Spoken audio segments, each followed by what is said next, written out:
mahigit na 2.1 million Iglesia ni Cristo o INC ang dumalo at nakilahok para lamang sa 3 days na rally November 16 hanggang 18 para patalsikin at iisa lamang ang kanilang sigaw: Marcos resign, Marcos mahiya ka naman, stop corruption.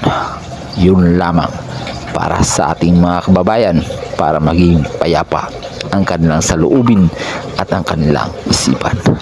Marcos, mag-resign ka na, mahiya ka naman, kapalmoks ka.